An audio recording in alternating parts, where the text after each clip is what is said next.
नमस्कार, जय हिंद, वंदे मातरम दोस्तों। मैं नवदीप सिंह तक्षशिला बुंदेलखंड में आपका एक बार फिर से स्वागत करता हूं। तो आज हम रीट एग्ज़ाम 2025 के लिए जो आपका एग्ज़ाम होना है उसके लिए जो आपका अगला प्रैक्टिस सेट है, प्रैक्टिस सेट नंबर 8, इसको हम डिस्कस करेंगे। इसमें ईवीएस के जो क्वेश्चन होंगे आपके क्लॉथ्स एंड हैबिटेट्स को लेके जो आपके क्वेश्चन बनते हैं ईवीएस में रीट एग्ज़ाम में, उसके जो आपके टॉप 10 क्वेश्चन हैं उनको डिस्कस करेंगे। तो आप नोट डाउन भी कर लेना क्योंकि ये फैक्ट वाइज क्वेश्चन रहेंगे इसमें। और जिसने अभी तक चैनल को सब्सक्राइब ना किया हो वो सब्सक्राइब करके बेल आइकन को जरूर प्रेस कर दें और इस वीडियो को ज़्यादा से ज़्यादा दोस्तों तक, मित्रों तक अपने शेयर जरूर कर दें। और जिसने भी पहले जो 7 प्रैक्टिस सेट हम कर चुके हैं वो ना देखे हों तो प्रैक्टिस सेट की, रीट एग्ज़ाम प्रैक्टिस सेट की जो प्लेलिस्ट बनी हुई है उसमें आप जाके पूरे प्रैक्टिस सेट डिस्कस कर सकते हैं। तो चलिए शुरू करते हैं बिना किसी देरी के अपना पहला क्वेश्चन। इसमें 5 ऑप्शन आएंगे आपके एग्ज़ाम में, तो मैंने जो 5वां ऑप्शन है वो हटा दिया है। उसमें अनुत्तरित प्रश्न का है कि अगर आप कोई प्रश्न छोड़ना चाहते हैं तब भी आपको एक वो गोला भरना पड़ेगा। क्वेश्चन नंबर जो ऑप्शन होगा 5वां वाला, तो उसको मैंने यहाँ से हटा दिया है, 4 ही ऑप्शन रखेंगे। तो इसमें क्वेश्चन में क्या पूछा गया है, इसमें ये फैक्ट्स वाइज क्वेश्चन रहेंगे, आप तो नोट डाउन भी कर सकते हैं जिसको भी ना आए। पोचमपल्ली अपनी खूबसूरती से डिजाइन की गई चमकीले रंग की साड़ियाँ और ख़ास तरह की बुनाई के लिए प्रसिद्ध जिला है, जिसे भी पोचमपल्ली कहा जाता है, यह एक हिस्सा है। तो पूछा गया है कि पोचमपल्ली किस राज्य का एक हिस्सा है, महाराष्ट्र का, तेलंगाना का, तमिलनाडु का या फिर कर्नाटक का। तो किसका हिस्सा हो जाएगा पोचमपल्ली? तो इसका जो सही आंसर हो जाएगा वो हो जाएगा ऑप्शन नंबर सेकंड, तेलंगाना का आपका एक हिस्सा है पोचमपल्ली। नंबर 2 इसका बिल्कुल सही आंसर हो जाएगा। और आपके कितने क्वेश्चन सही होते हैं 10 में से आप कमेंट बॉक्स में ज़रूर लिख के बताएं। और कैसी प्रैक्टिस सेट लग रही है आप ज़रूर बताएं कमेंट बॉक्स में लिखकर। और ज़्यादा से ज़्यादा लाइक करके शेयर जरूर करें सभी दोस्तों तक। अगले क्वेश्चन पर चलते हैं।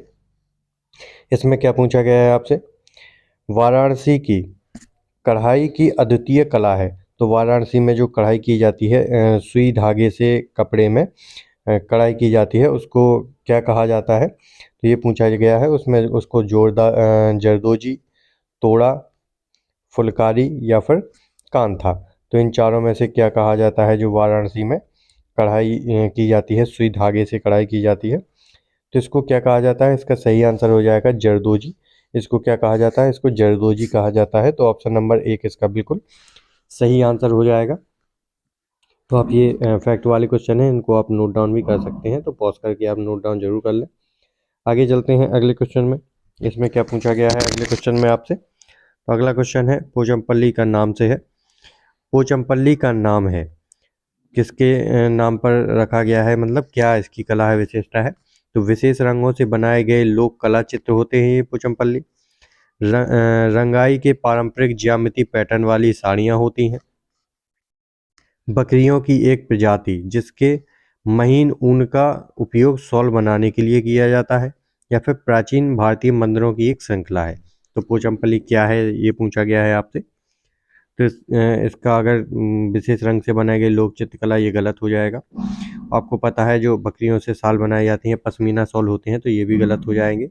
ना ही ये मंदिरों की श्रृंखला होती है। ये क्या होती है? एक रंगाई के पारंपरिक ज्यामिति पैटर्न वाली साड़ियाँ होती हैं ये पोचमपल्ली में। तो ऑप्शन नंबर सेकंड इसका बिल्कुल सही आंसर हो जाएगा। तो आप नोट डाउन जरूर करते जाएं इसको, इसमें फैक्ट्स हैं पूरे। अगला क्वेश्चन है, इसमें क्या पूछा गया है आपसे, एक सांस्कृतिक उत्सव में श्रुति ने महाराष्ट्र की एक पारंपरिक साड़ी पोशाक पहनी थी जिसका नाम है। तो महाराष्ट्र की ऐसी क्या है, कौन सी साड़ी पोशाक है जो सांस्कृतिक रूप से पहनी जाती है? तो वो बनारसी साड़ी होती है, नौवारी होती है, कलमकारी होती है या फिर जामदानी होती है। तो कौन सी साड़ी होती है जो महाराष्ट्र में पहनी जाती है सांस्कृतिक पारंपरिक उत्सव में? तो आपको पता है बनारसी साड़ी तो बनारस में पहनी जाती है। तो इसका जो सही आंसर हो जाएगा वो हो जाएगा आपका नौवारी। नौवारी साड़ी महाराष्ट्र की एक पारंपरिक साड़ी और पोशाक है जो सांस्कृतिक उत्सवों में पहनी जाती है। तो नंबर सेकंड इसका बिल्कुल सही आंसर हो जाएगा आप सभी का। आगे चलते हैं अगले क्वेश्चन में। इसमें क्या पूछा गया है, इसमें ऑप्शन दिए गए हैं। तो ये थोड़ा कठिन क्वेश्चन होता है जिसमें ज़्यादातर लोग गलत ऑप्शन लगा देते हैं क्योंकि बहुत से ऑप्शन इसमें रहते हैं। तो निम्न कथन पश्मीना ऊन से संबंधित है, कूट की सहायता से सही उत्तर का उपयोग करें। तो इसमें पश्मीना जो ऊन रहती है जिससे आपको पता है कि शॉल बनाए जाते हैं, इसके बारे में जो आपसे ऑप्शन दिए गए हैं इनको बताना है कौन कौन सा सही है।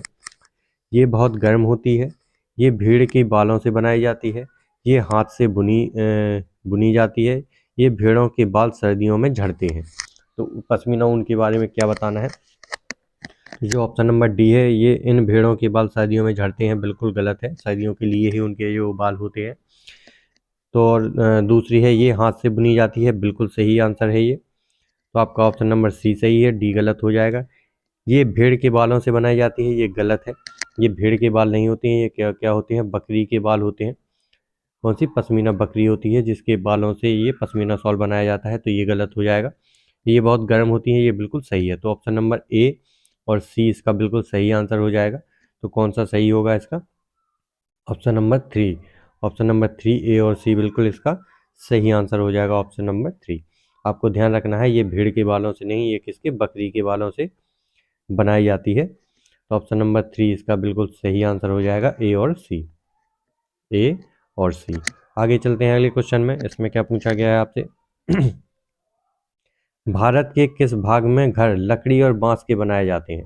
तो आपको पता है हैबिटेट से ये क्वेश्चन है। तो इसमें आपसे पूछे जाएंगे कि लद्दाख में कैसे घर बनाए जाते हैं, असम में कैसे घर बनाए जाते हैं, और बांस से घर कैसे बनाए जाते हैं, असम में कितनी ऊंचाई पर स्थित होते हैं ये। तो ऐसे क्वेश्चन आपसे जरूर बनेंगे। तो लकड़ी और बांस से घर कहाँ बनाए जाते हैं? बंगाल में, पंजाब में, असम में, या फिर केरल में। तो इसका क्या सही आंसर हो जाएगा? तो इसका जो सही आंसर होगा, आपने गैस कर लिया होगा, तो इसका जो सही आंसर होगा वो होगा ऑप्शन नंबर तीन, असम। असम में आपके जो बांस के घर बनाए जाते हैं और लकड़ी के। तो ऑप्शन नंबर थ्री असम सही हो जाएगा, इसका आंसर क्या हो जाएगा? असम सही आंसर हो जाएगा। आगे चलते हैं अगले क्वेश्चन में। इसमें क्या पूछा गया है आपसे? इसमें अफ्रीका सवाना, अफ्रीका से पूछा गया है। अफ्रीका सवाना की इमारत बनाने के लिए किन सामग्रियों का उपयोग किया गया था? तो अफ्रीकी जो सवाना है, इनकी जो इमारतें हैं, इनको बनाने के लिए किन का प्रयोग किया गया था? तो सीमेंट का प्रयोग किया गया था, लकड़ी का प्रयोग किया गया था, मिट्टी की ईंट का प्रयोग किया गया था, या फिर हिमखंड। तो हिमखंड का आपको पता है अफ्रीका में नहीं हो सकता वो, तो हिमखंड तो वैसे ही गलत हो जाएगा। तो आपको इन तीन में से बताना है, सीमेंट, लकड़ी और ईंट। तो सीमेंट तो उस टाइम में होता ही नहीं था, तो ये तो गलत हो जाएगा। तो इसका जो बिल्कुल सही आंसर होगा वो हो जाएगा आपका मिट्टी की ईंट है। तो वहाँ पर आपको अफ्रीकी सवाना में मिट्टी की ईंटों का प्रयोग किया गया था। तो ऑप्शन नंबर थ्री इसका बिल्कुल सही आंसर हो जाएगा, ऑप्शन नंबर थ्री। अगले क्वेश्चन पर चलते हैं। इसमें क्या पूछा गया है आपसे? इसमें भी ऑप्शन दिए गए हैं। घरों की नीचे दी गई विशिष्टताओं पर विचार कीजिए। तो नीचे जो आपको चार पांच विशेषताएं दी गई हैं, इन पर विचार करके बताना है कि कौन सा क्या सही होगा। पहला है, निचली मंजिल में कोई खिड़की नहीं है।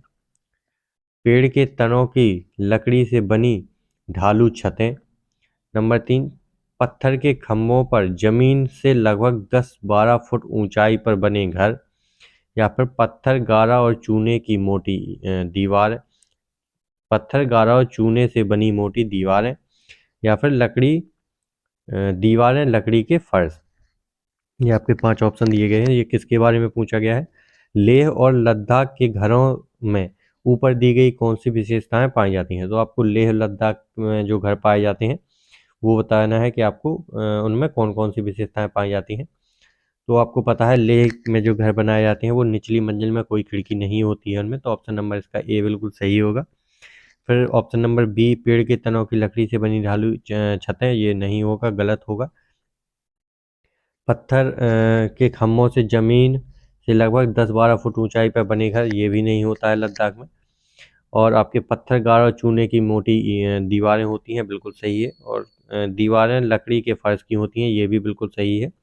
तो आपका ए, डी और ई, ए डी ई बिल्कुल इसका सही आंसर हो जाएगा जो लेह लद्दाख के बारे में पूछा गया है। तो इसका ऑप्शन नंबर डी बिल्कुल सही आंसर हो जाएगा, चार वाला ए डी ई इसका बिल्कुल सही आंसर हो जाएगा। क्योंकि लेह लद्दाख में जो नीचे की दीवार मंजिल होती है उसमें खिड़की नहीं होती है, और मोटे पत्थर और गारे की चूने की दीवारें बनाई जाती हैं, और दीवारें लकड़ी के फर्श की होती हैं। तो ऑप्शन नंबर जो डी होगा वो बिल्कुल सही आंसर है।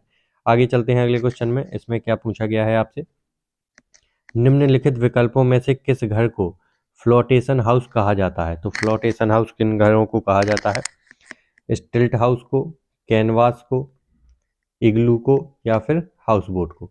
तो किन को कहा जाता है आपको? कि जो फ्लोटेशन हाउस है, तो जो तैरते हैं उनको कहा जाता है जो आपके हाउस बोट होते हैं। तो ऑप्शन नंबर 4 इसका बिल्कुल सही आंसर हो जाएगा। हाउस बोट को आपके फ्लोटेशन हाउस जो है वो कहा जाता है, फ्लोटेशन हाउस। तो ऑप्शन नंबर 4 इसका सही आंसर हो जाएगा, हाउस बोट। हाउस बोट, ये आप नोट डाउन जरूर कर लें, इनको वन लाइनर में आप लिख सकते हैं। आगे चलते हैं अगले क्वेश्चन में। इसमें क्या पूछा गया है आपसे? इसमें भी कथन निष्कर्ष टाइप के हैं। तो इसमें जो पूछा गया है, निम्नलिखित में से 2 कथन दिए गए हैं, दिए हुए विकल्पों में सही उत्तर का चयन कीजिए। तो कथन पहला है, प्राकृतिक रेशे जैसे कपास, ऊन, रेशम, नायलॉन पौधों अथवा जंतुओं से प्राप्त होते हैं। दूसरा है, संश्लेषित रेशे मनुष्यों द्वारा बनाए जाते हैं, इसलिए ये संश्लेषित अथवा मानव निर्मित रेशे कहलाते हैं। तो जो आपका सेकंड नंबर का क्वेश्चन है, ये बिल्कुल ऑप्शन है कथन, ये बिल्कुल सही है। जो संश्लेषित रेशे होते हैं ये मनुष्यों द्वारा बनाए जाते हैं, इसीलिए इन्हें संश्लेषित या फिर मानव निर्मित रेशे कहा जाता है। जो आपका ऑप्शन नंबर 1 है, प्राकृतिक रेशे जैसे कपास, ऊन, रेशम, नायलॉन पौधों और जंतुओं से प्राप्त होते हैं। तो ये ऑप्शन आपका सही है कि जो प्राकृतिक रेशे हैं ये आपके पौधों और जंतुओं से प्राप्त होते हैं। लेकिन इसमें जो नायलॉन दिया गया है ये आपका प्राकृतिक रेशा नहीं है। नायलॉन आपका मानव निर्मित रेशा है, कृत्रिम रेशा है। तो ये आपका ऑप्शन नंबर जो कथन 1 है ये गलत हो जाएगा। तो आपका कथन 1 गलत है और सेकंड वाला सही है। तो इसका जो ऑप्शन नंबर क्या हो जाएगा? तो इसका ऑप्शन नंबर डी सही हो जाएगा कि कथन 1 गलत है लेकिन कथन 2 सही है। तो आपका ऑप्शन नंबर डी बिल्कुल एग्जैक्ट सही आंसर हो जाएगा आपका इसका। आगे चलते हैं अगले क्वेश्चन में। तो ये आपके जो 10 क्वेश्चन है, टॉप 10 क्वेश्चन ये कंप्लीट हो चुके हैं। आप इनको फिर से देख के जो वन लाइनर टाइप में है आप इनको ऐसे बना सकते हैं, लिख सकते हैं, क्योंकि यहाँ से डायरेक्ट क्वेश्चन आपसे पूछे जाएंगे। तो इस वीडियो को ज़्यादा से ज़्यादा लाइक करके सभी लोगों तक शेयर जरूर कर दें, और जिसने भी पिछली क्लासेस ना देखी हो प्रैक्टिस सेट की, वो जरूर देख लें जो प्लेलिस्ट बनी हुई है वहाँ पे जाके। तो मिलते हैं अगले वीडियो में। जय हिंद दोस्तों।